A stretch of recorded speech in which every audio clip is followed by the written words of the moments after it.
Hare Krishna. So we will read from Shrimad Bhagavatam. Om Namo Bhagavate Vasudevaya. Om Namo Bhagavate Vasudevaya. Om Namo Bhagavate Vasudevaya. Narayanam Namaskritam Naram Chaiva Narottamam Devim Saraswatim Vyasam Tato Jayam Udirahe. नष्टप्रायेषु अभ नष्टप्रायेषु अभद्रेषु नित्यं भागवत सेवया भगवतीरुत्तमश्लोके भक्तिर्भवति नैष्टिकी कृष्णाय वासुदेवाय देवकी नन्दनाय च नन्दगोपकुमाराय गोविन्दाय नमो नमः। ॐ अज्ञानतिमिरान्धस्य ज्ञानाञ्जनशलाकया चक्षुरुन्मिलितं येन तस्मै श्रीगुरुवे नमः। श्रीचैतन्यमनोभीष्टं स्थापितं येन भूतले स्वयं रूपा कदा मह्यं ददाति स्वपदान्तिकं।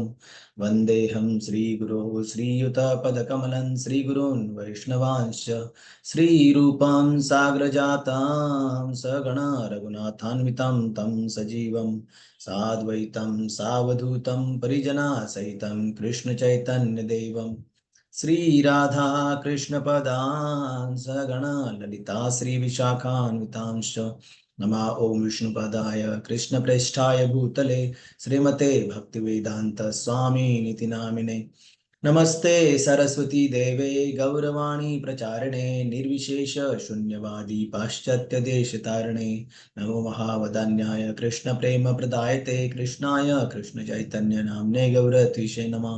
हे कृष्ण करुणा सिंधो दीनबंधो जगतपते गोपेश गोपिका कांत राधा कांत नमस्तुते तप्त कांचन गौरांगी राधे वृंदावनेश्वरी वृषभानुसुते देवी प्रणमामि हरिप्रिये वाञ्छाकल्पतरुभ्यश्च कृपा सिन्धुभ्य एव च पतितानां पावनेभ्यो वैष्णवेभ्यो नमो नमः। जय श्री कृष्ण चैतन्य प्रभो नित्यानंद श्री अद्वैत गदाधर श्रीवासादि गौर भक्तवृंद। हरे कृष्णा कृष्ण कृष्ण हरे हरे हरे राम राम राम हरे हरे। जय ग्रंथराज श्रीमद् भागवतम की जय। जय जय श्री प्रभुपाद की जय। So I will share my screen. Yes, we'll start from Shrimad Bhagavatam, chapter number 2, Divinity and Divine Service. And we have covered up to text number 7. We will begin from text number 8 now.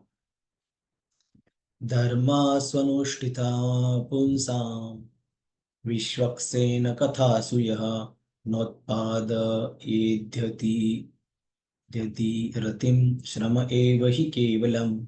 Translation and purport by His Divine Grace A.C. Bhaktivedanta Swami Srila Prabhupada ki jai. The occupational activities a man performs according to his own position are only so much useless labor if they do not provoke attraction for the message of the personality of Godhead. Purport. There are different occupational activities in terms of man's different conceptions of life.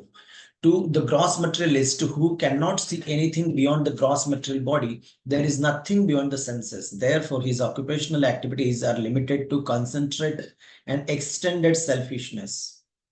Concentrated selfishness centers around the personal body. This is generally seen amongst the lower animals. Extended selfishness is manifested in human society and centers around the family, society, community, nation, and world with a view to gross bodily comfort. Above these gross materialists are the mental speculators who hover aloft in the mental spheres, and their occupational duties involve making poetry and philosophy or propagating some ism with the same aim of selfishness limited to the body and the mind. But above the body and mind is the dormant spirit soul, whose absence from the body makes the whole range of bodily and mental selfishness completely null and void. But less intelligent people have no information of the needs of the spirit soul, because foolish people have no information of the soul and how it is beyond the purview of the body and mind. They are not satisfied in the performance of their occupational duties. The question of the satisfaction of the self is raised here in the self is beyond the gross body and subtle mind. He is the potent active principle of the body and mind. Without knowing the need of the dormant soul, one cannot be happy simply with the emolument of the body and mind. The body and the mind are but superfluous outer coverings of the spirit soul. The spirit soul's needs must be fulfilled. Simply by cleansing the cage of the bird, one does not satisfy the bird. One must actually know the needs of the bird himself. The need of the spirit soul is that he wants to get out of the limited sphere of material bondage and fulfill his desire for complete freedom. He wants to get out of the covered walls of the greater universe. He wants to see the free light and the spirit. That complete freedom is achieved when he meets the complete spirit, the personality of Godhead. There is a dormant affection for God within everyone. Spiritual existence is manifested through the gross body and mind in the form of perverted affection for gross and subtle matter. Therefore, we have to engage ourselves in occupational engagements that will evoke our divine consciousness. This is possible only by hearing and chanting the divine activities of the Supreme Lord. And any occupational activity which does not help one to achieve attachment for hearing and chanting the transcendental message of Godhead is said herein to be simply a waste of time. This is because other occupational duties, whatever ism they may belong to, cannot give liberation to the soul. Even the activities of the salvationists are considered to be useless because of their failure to pick up the fountainhead of all liberties. The gross materialist can practically see that his material gain is limited only to time and space, either in this world or in the other. Even if he goes up to the Swargaloka, he will find no permanent abode for his hankering soul. The hankering soul must be satisfied by the perfect scientific process of perfect devotional service. We'll go to next verse. 1.2.9 Dharmasyape vargasya narthorthayopakalpate narthasya dharmakantesya kamo labhaya smrutaha. Translation and purport by His Divine Grace A.C. Bhaktivedanta Swami Srila Prabhupada Ki Jai. All occupational engagements are certainly meant for ultimate liberation. They should never be performed for material gain. Furthermore, according to sages, one who is engaged in the ultimate occupational service should never use material gain to cultivate sense gratification. Purport. We have already discussed that pure devotional service to the Lord is automatically followed by perfect knowledge and detachment from material existence. But there are others who consider that all kinds of different occupational engagements, including those of religion, are meant for material gain. The general tendency of any ordinary man in any part of the world is to gain some material profit in exchange for religious or any other occupational service. Even in the Vedic literatures, for all sorts of religious performances, an allurement of material gain is offered, and most people are attracted by such allurements or blessings of religiosity. Why are such so-called men of religion allured by material gain? Because material gain can enable one to fulfill desires, which in turn satisfies sense gratification. This cycle of occupational engagements includes so-called religiosity followed by material gain and material gain followed by fulfillment of desires. Sense gratification is the general way for all sorts of fully occupied men, but in the statement of Suta Goswami, as per the verdict of the Shrimad Bhagavatam, this is nullified by the present shloka. One should not engage himself in any sort of occupational service for material gain only, nor should material gain be utilized for sense gratification. How material gain should be utilized is described as follows. We will go to next verse.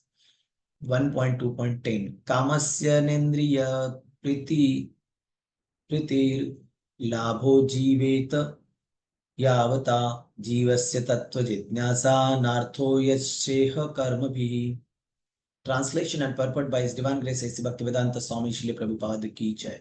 Life's desire should never be directed towards sense gratification. One should desire only a healthy life or self-preservation, since a human being is meant for inquiry about the absolute truth. Nothing else should be the goal of one's works. Purport.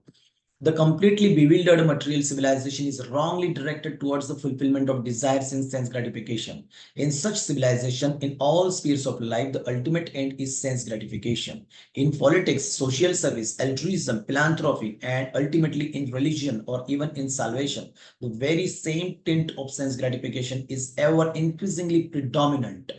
In the political field, the leaders of men fight with one another to fulfill their personal sense gratification.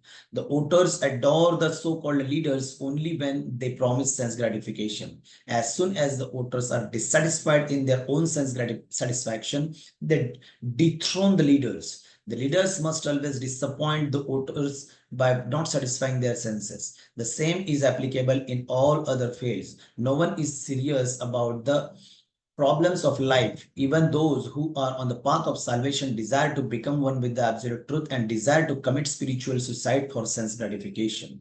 But the Bhagavatam says that one should not live for sense gratification. One should satisfy the senses only in so much as required for self-preservation and not for sense gratification, because the body is made of senses which also require a certain amount of satisfaction. There are regulative directions for satisfaction of such senses, but the senses are not meant for unrestricted enjoyment. For example, marriage of or the combination of a man with a woman is necessary for progeny, but it is not meant for sense enjoyment. In the absence of voluntary restraint, there is propaganda for family planning. But foolish men do not know that family planning is automatically executed as soon as there is search after the absolute truth. Seekers of the absolute truth are never allured by unnecessary engagements in sense gratification, because the serious students seeking the absolute truth are always overwhelmed with the work of researching the truth.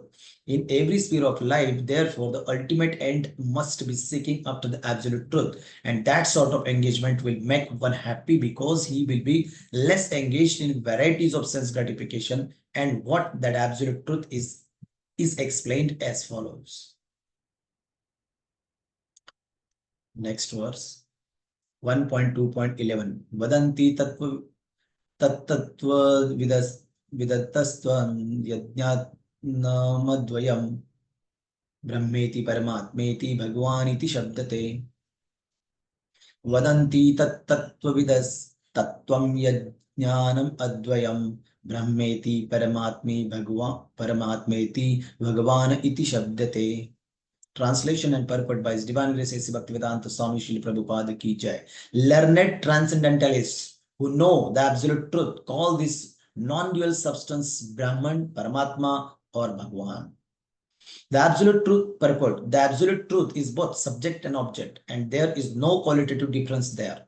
Therefore, Brahman, Paramatma and Bhagwan are qualitatively one and the same. The same substance is realized as impersonal Brahman by the students of the Upanishads, as localized Paramatma by the Hiranyagarbhas or the yogis, and as Bhagwan by the devotees. In other words, Bhagwan or the personality of Godhead is the last word of the absolute truth. Paramatma is the partial representation of the personality of Godhead, and impersonal Brahman is the glowing effulgence of the personality of Godhead, as the sun rays are to the sun god. Less intelligent students of either of the above schools sometimes argue in favor of their own respective realization, but those who are perfect seers of the absolute truth know well that the above three features of the one absolute truth are different perspective views seen from different angles of vision. As it is explained in the first shloka of the first chapter of the Bhagwan, the supreme truth is self-sufficient, cognizant, and free from the illusion of relativity. In the relative world, the knower is different from the known, but in the absolute truth, both the knower and the known are one and the same thing. In the relative world, the knower is the living spirit or superior energy, whereas the known is inert matter or inferior energy. Therefore, there is a duality of inferior and superior energy, whereas in the absolute realm, both the knower and the known are of the same superior energy. There are three kinds of energies of the supreme energetic. There is no difference between the energy and energetic, but there is a difference of quality of energies. The absolute realm and the living entities are of the same superior energy, but the material world is inferior energy. The living being in contact with the inferior energy is illusion, thinking he belongs to the inferior energy. Therefore, there is the sense of relativity in the material world. In the absolute, there is no such sense of difference between the knower and the known, and therefore everything there is absolute. Next verse, 1.2.12. Tachraddhana munayo jnana vairagya yuktaya pashyantyatmani chatmanam bhaktya shruta gruhitaya Translation and purport by His Divine Grace Sri Bhaktivedanta Swami Shri Prabhupada Ki Jai. The seriously inquisitive student or sage, well equipped with knowledge and detachment, realizes that absolute truth by rendering devotional service in terms of what he has heard from the Vedanta Shruti. Purport. The absolute truth is realized in full by the process of devotional service to the Lord, Vasudeva, or the personality of Godhead, who is the full-fledged absolute truth. Brahman is his transcendental bodily effulgence and Paramatma is his partial representation. As such, Brahman or Paramatma realization of the absolute truth is but a partial realization. There are four different types of human beings: the karmis, the gyanis, the yogis, and the devotees. The karmis are materialistic, whereas the other three are transcendental. The first class transcendentalists are the devotees who have realized the Supreme Person. The second class transcendentalists are those who have partially realized the plenary portion of the Absolute Person. And the third class transcendentalists are those who have barely realized the spiritual focus of the Absolute Person.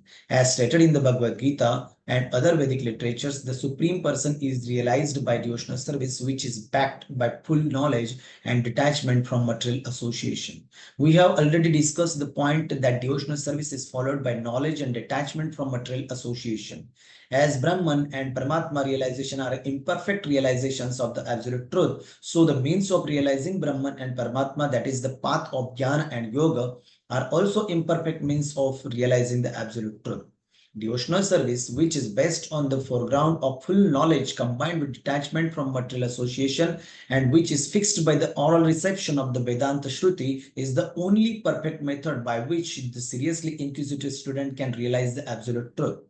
Devotional service is not, therefore, meant for the less intelligent class of transcendentalists. There are three classes of devotees, namely first, second, and third class. The third class devotees, or the neophytes who have no knowledge and are not detached from material association, but who are simply attracted by the preliminary process of worshipping the deity in the temple, are called material devotees. Material devotees are more attached to material benefit than transcendental profit. Therefore, one has to make definite progress from the position of material devotional service to the second class devotional position. In the second class position, the devotee can see four principles in the devotional line, namely the personality of a Godhead, his devotees, the ignorant, and the envious. One has to raise himself at least to the stage of second class devotee and thus become eligible to know the absolute truth. A third class devotee therefore has to receive the instructions of devotional service from the authoritative sources of Bhagavad. The number one Bhagavad is the established personality of devotee, and the other Bhagavatam is the message of Godhead. The third class devotee therefore has to go to the personality of devotee in order to learn the instructions of devotional service. Such a personality of devotee is not a professional man who earns his livelihood by the business of Bhagavatam. Such a devotee must be a representative of Shukadeva Goswami, like Suta Goswami, and must preach the cult of devotional service for the all-around benefit of all people. A neophyte devotee has very little taste for hearing from the authorities. Such a neophyte devotee makes a show of hearing from the professional man to satisfy his senses. This sort of hearing and chanting has spoiled the whole thing, so one should be very careful about the faulty process. The holy message of Godhead as inculcated in the Bhagavad Gita or in the Shrimad Bhagavatam are undoubtedly transcendental subjects. But even though they are so, such transcendental matters are not to be received from the professional man, who spoils them as the serpent spoils milk simply by the touch of his tongue. A sincere devotee must therefore be prepared to hear the Vedic literature like the Upanishads, Vedas, Vedanta, and other literatures left by the previous authorities or Goswamis for the benefit of his progress. Without hearing such literatures, one cannot make actual progress, and without hearing and following the instructions, the show of devotional service becomes worthless and therefore a sort of disturbance in the path of devotional service. Unless, therefore, devotional service is established on the principles of Shruti, Smriti, Purana, or Pancharatra authorities, the make show of devotional service should at once be rejected. An authorized devotee should never be recognized as a pure devotee. By assimilation of such messages from the Vedic literatures, one can see the all-pervading localized aspect of the personality of Godhead within his own self constantly. This is called samadhi. Shruti Smriti Purana Dipachuratra Kaviti. Next verse. 1.2.13. Atha पुंभिर्द्विजश्रेष्ठा वर्णाश्रमविभागशः स्वनुष्ठितस्य धर्मस्य संसिद्धिर्हरितोषणम्. Translation and purport by His Divine Grace A.C. Bhaktivedanta Swami Shri Prabhupada Ki Jai. O best among the twice born, it is therefore concluded that the highest perfection one can achieve by discharging the duties prescribed for one's own occupation according to caste divisions and orders of life is to please the personality of Godhead. Purport. Human society all over the world is divided into 4 castes and 4 orders of life. The 4 castes are the intelligent caste, the martial caste, the productive caste, and the laborer caste.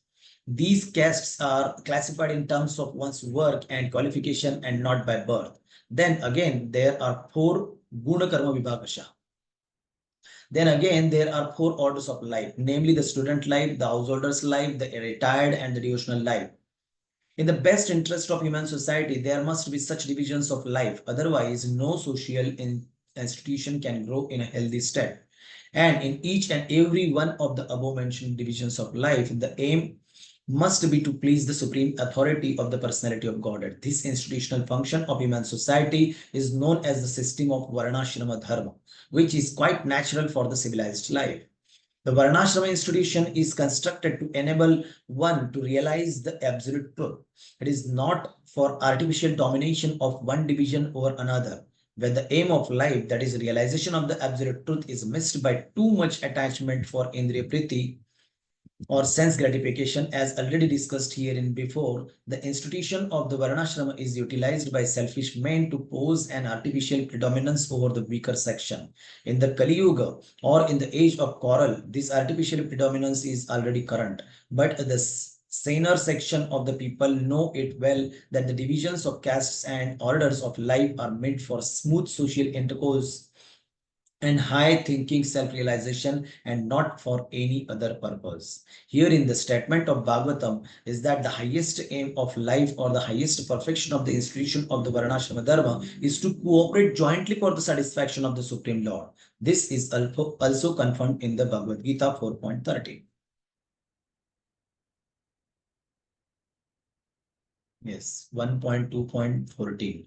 तस्मादेकेन मनसा भगवान् सात्वतां पतिः श्रोतव्य कीर्तव्यश्च ध्येयः पज्यश्च नित्यदा. Translation and purport by His Divine Grace A.C. Bhaktivedanta Swami Shri Prabhupada Ki Jai. Therefore, with one pointed attention, one should constantly hear about, glorify, remember, and worship the personality of Godhead, who is the protector of all the devotees. Purport. If realization of the absolute truth is the ultimate aim of life, it must be carried out by all means. In any one of the above mentioned castes and orders of life, the 4 processes, namely glorifying, hearing, remembering, and worshipping, are general occupations. Without these principles of life, no one can exist. Activities of the living being involve engagements in these 4 different principles of life. Especially in modern society, all activities are more or less dependent on hearing and glorifying. Any man from any social status becomes a well-known man in human society within a very short time if he is simply glorified truly or falsely in the daily newspapers. Sometimes political leaders of a particular party are also advertised by newspapers propaganda. And by such a method of glorification, an insignificant man becomes an important man within no time. But such propaganda by false glorification of an unqualified person cannot bring about any good either for the particular man or for the society. There may be some temporary reactions to such propaganda, but there are no permanent effects. Therefore, such activities are a waste of time. The actual object of glorification is the Supreme Personality of Godhead, who has created everything manifested before us. We have broadly discussed this fact from the beginning of the Janmadiyas Asya shloka of this Bhagavatam. The tendency to glorify others or hear others must be turned to the real object of glorification, the Supreme Being, and that will bring happiness. Next verse. 1.2.15 यदनुध्यासिना युक्तः कर्मग्रन्थि निबन्धनं छिन्दन्ति कोविदास्तस्य को न कुर्यात् कथा रतिम्. Translation and purport by His Divine Grace A.C. Bhaktivedanta Swami Srila Prabhupada ki jai. With sword in hand, intelligent men cut through the binding knots of reactionary work, karma, by remembering the personality of Godhead. Therefore, who will not pay attention to his message? Purport. The contact of the spiritual spark with material elements creates a knot which must be cut if one wants to be liberated from the actions and reactions of fruitive work. Liberation means freedom from the cycle of reactionary work. This liberation automatically follows for one who constantly remembers the transcendental pastimes of the personality of Godhead. This is because all other activities of the Supreme Lord, His Leela, are transcendental to the modes of the material energy. They are all attractive spiritual activities, and therefore constant association with the spiritual activities of the Supreme Lord gradually spiritualizes the conditioned soul and ultimately severs the knot of material bondage. Liberation from material bondage is therefore a byproduct of devotional service. Attainment of spiritual knowledge is not sufficient to ensure liberation. Such knowledge must be overcoated with devotional service so that ultimately the devotional service alone predominates. Then liberation is made possible. Even the reactionary work of the fruitive workers can lead one to liberation when it is overcoated with the devotional service. Karma overcoated with devotional service is called Karma Yoga. Similarly, empirical knowledge overcoated with devotional service is called Jnana Yoga. But pure Bhakti Yoga is independent of such Karma and Jnana because it alone can not only endow one with liberation from conditional life, but also award one the transcendental loving service of the Lord. Therefore, any sensible man who is above the average man with a poor fund of knowledge must constantly remember the personality of Godhead by hearing about Him, by glorifying Him, by remembering Him, and by worshipping Him always with cessation. That is the perfect way of devotional service. The Goswamis of Vrindavana, who were authorized by Sri Chaitanya Mahaprabhu to preach the Bhakti cult, rigidly followed this rule and made immense literatures of transcendental science for our benefit. They have chalked out ways for all classes of men in terms of the different castes and orders of life in pursuance of the teachings of Shrimad Bhagavatam and similar other authoritative scriptures. Next verse, 1.2.16. Shushrusho Shraddadhanasya Vasudeva Katharuchi San Mahat Sevaya Vipra Punyatirtha Nishevanath. Translation and purport by His Divine Grace A.C. Bhaktivedanta Swami Srila Prabhupada ki jai. O twice born sages, by serving those devotees who are completely freed from all vice, great service is done. By such service, one gains affinity for hearing the messages of Vasudeva. Purport. The conditioned life of a living being is caused by his revolting against the Lord. There are men called devas or godly living beings, and there are men called asuras or demons who are against the authority of the Supreme Lord. In the Bhagavad Gita 16th chapter, a vivid description of the asuras is given, in which it is said that the asuras are put into lower and lower states of ignorance, life after life, and so sink to the lower animal forms and have no information of the absolute truth, the personality of Godhead. These asuras are gradually rectified to God consciousness by the mercy of the Lord's liberated servitors in different countries according to the supreme will.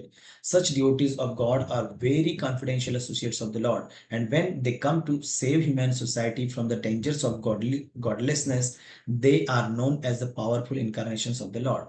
As soon as sons of the Lord, as servants of the Lord, or as associates of the Lord. But none of them falsely claim to be God themselves. This is a blasphemy declared by the Asuras, and the demoniac followers of such Asuras also accept pretenders as God or his incarnation. In the revealed scriptures, there is definite information of the incarnation of God. No one should be accepted as God or an incarnation of God unless he is confirmed by the revealed scriptures. The servants of God are to be respected as God by the devotees who actually want to go back to Godhead. Such servants of God are called Mahatmas or Tirthas, and they preach according to particular time and place. The servants of God urge people to become devotees of the Lord. They never tolerate being called God. Sri Chaitanya Mahaprabhu was God himself according to the indication of the revealed scriptures, but he played the part of a devotee. People who knew him to be God addressed him as God, but he used to block his ears with his hands and chant the name of Lord Vishnu. He strongly protested against being called God. Although undoubtedly he was God himself, the Lord behaves so to warn us against unscrupulous men who take pleasure in being addressed as God. The servants of God come to propagate God consciousness, and intelligent people should cooperate with them in every respect. By serving the servant of God, one can please God more than by directly serving the Lord. The Lord is more pleased when he sees that his servants are properly respected, because such servants risk everything for the service of the Lord and so are very dear to the Lord. The Lord declares in the Bhagavad Gita 18.69 that no one is dearer to him than one who risks everything to preach his glory. By serving the servants of the Lord, one gradually gets the quality of such servants, and thus one becomes qualified to hear the glories of God. The eagerness to hear about God is the first qualification of a devotee eligible for entering the kingdom of God.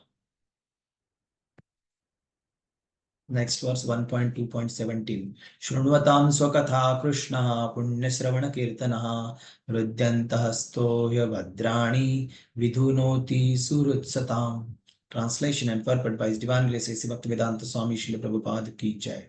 Shri Krishna, the personality of Godhead, who is the Paramatma, super soul in everyone's heart, and the benefactor of the truthful devotee, cleanses desire for material enjoyment from the heart of the devotee who has developed the urge to hear his messages, which are in themselves virtuous when properly heard and chanted.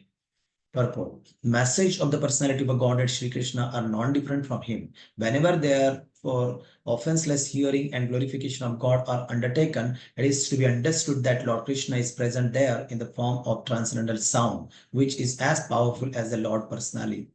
Sri Chaitanya Mahaprabhu in his Shikshashtaka declares clearly that the holy name of the Lord has all the potencies of the Lord, and that he has endowed his innumerable names with the same potency. There is no rigid fixture of time, and anyone can chant the holy name with attention and reverence at his convenience. The Lord is so kind to us that he can be present before us personally in the form of transcendental sound.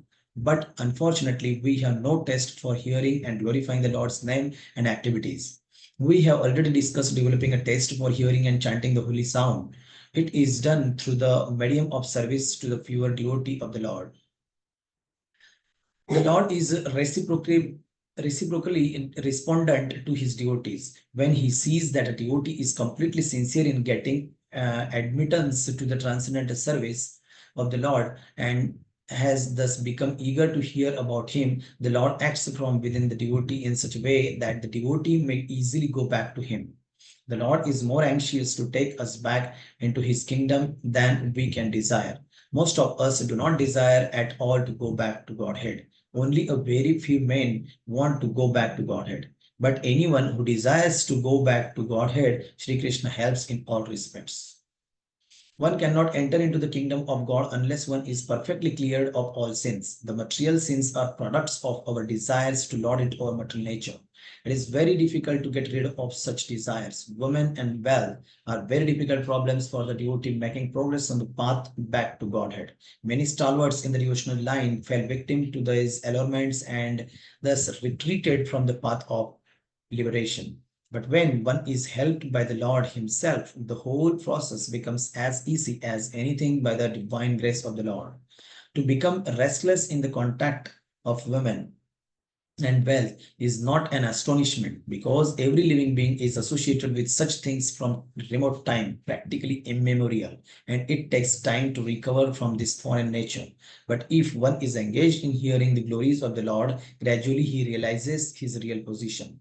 By the grace of God, such a devotee gets sufficient strength to defend himself from the state of disturbances, and gradually all disturbing elements are eliminated from his mind. So we'll go to next verse.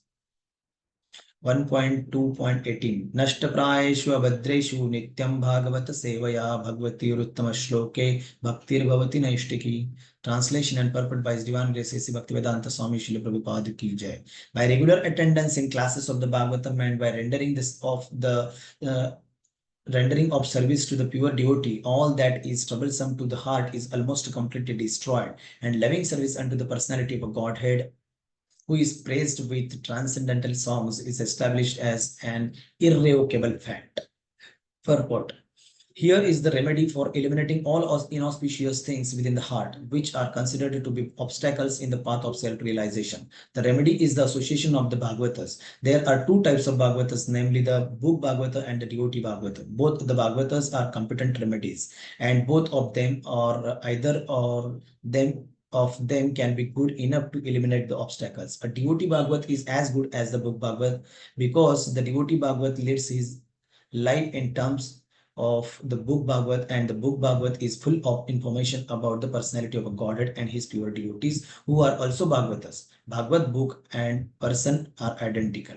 The devotee Bhagavat is a direct representative of Bhagwan, the personality of a Godhead. So by pleasing the devotee Bhagavat, one can receive the benefit of the book Bhagavat. Human reason fails to understand how by serving the devotee Bhagavat or the book Bhagavat, one gets gradual promotion on the path of devotion.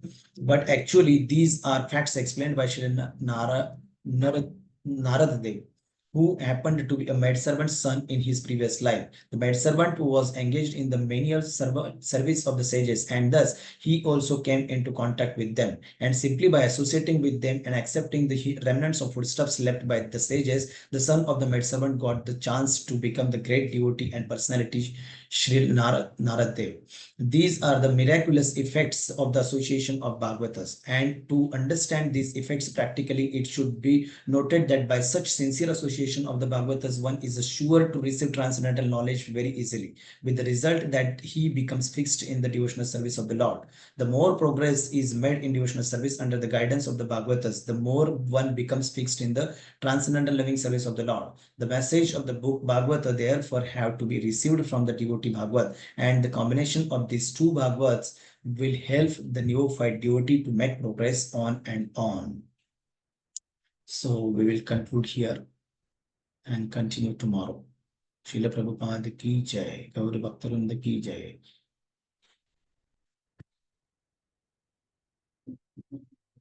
Shrimad Bhagavatam ki jai.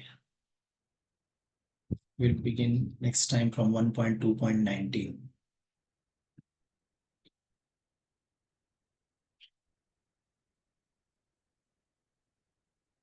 Hare Krishna.